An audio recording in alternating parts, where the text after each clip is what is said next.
consent to introduce the article from PBS NewsHour entitled "Children Who Are U.S. Citizens Deported Along with Foreign-Born Mothers," in which the attorney for that 4-year-old U.S. citizen says that at no time did his mother consent to the child U.S. citizen being removed from the country. Without objection, so ordered, and I recognize Mr. Correa for 5 minutes of questions. Thank you, Mr. Secretary. First of all, Secretary Noem, welcome to this committee. Had the honor of hearing testimony from Secretary Kelly, Secretary Mayorkas, and of course you. Welcome. We all have the same interests, which are protecting Americans, American taxpayers, as we move forward in our jobs. And I want to say that your testimony, my colleague from Louisiana, and myself have the same interests, which are to protect Americans, especially to protect children, especially to protect American citizen children. That's where my concern is, Madam Secretary, that your administration, I believe, has consistently violated the law by denying due process to U.S.-born American children. Under your watch, you've deported American children, U.S.-born children. Some of the examples, I only have 5 minutes to talk about, but I'll come back to the case that was described or discussed a little while ago, which was 2 American children, 4 and 7, were put on a plane with their mother, sent to Honduras within 24 hours of being detained. There was an attorney involved. And we're debating right now the issue, as if you stated, that the mother wanted the child to go with her, but there was an attorney involved. That person was not consulted. That family was denied the opportunity to talk to that attorney. The attorney was there. What is wrong with asking the attorney? You've got a family that had been checking in, following ICE direction. Check in, bring your family to check in. They weren't let out. That happens in my district all the time. Families check in ICE. If ICE determines they should be deported, do you know what we do? I call ICE and I say, give them 30 days.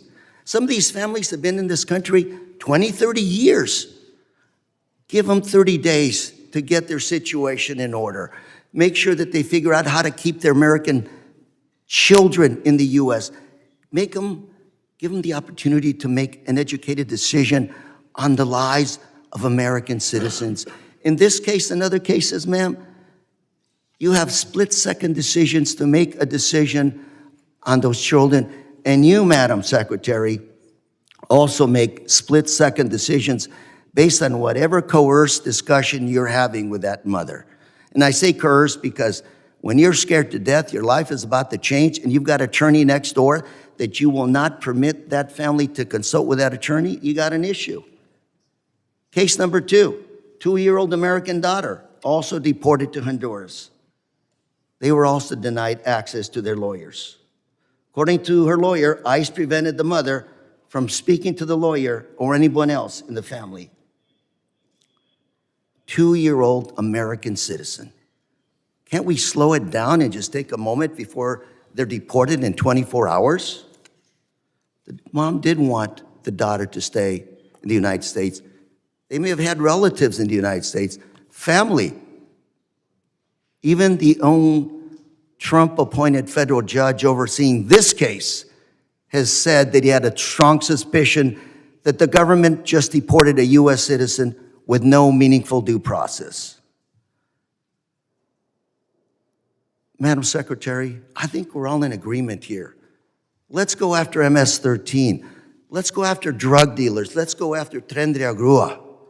The bad folks who hurt my community as well as everybody else's community.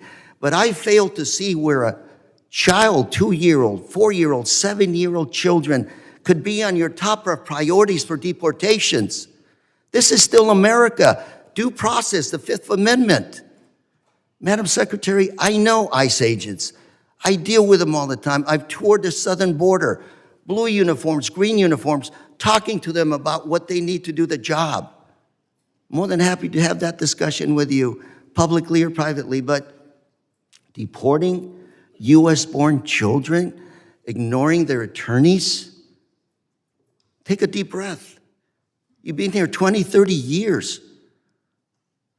A lot of the times back home, when I ask the ICE agents, give them 30 days, you know what? Without fail, that person comes back or self-deports. We can do better. Madam Secretary, I'm going to ask you one last question in 9 seconds. You're under oath. Have you fired, retired, dismissed any DSA agents that have not followed your policies? What kind of agents, sir? DHS, DHS Homeland Security agents. Yes. Specific law enforcement officers? Yes, ma'am. Officers under your watch. I haven't given any specific orders to any law enforcement officers under the Department of Homeland Security. So there are, within the Department of Homeland Security, 280,000 employees. 47,000 of them are Coast Guard individuals. So, 230,000 individuals are employees, and we're very proud of the work that they do. Thank you, Mr. Chairman, for recognizing that it's Police Week. We have many agencies that have law enforcement officers in them that get up every single day to serve their communities and to make sure that our laws matter and that they're enforced appropriately and that no one is treated differently than someone else. Gentleman's time has expired. I now recognize Mr. Guest from Mississippi. Mr. Chairman, I ask unanimous consent to enter for the record the Prince George's County Police Department Gangfield interview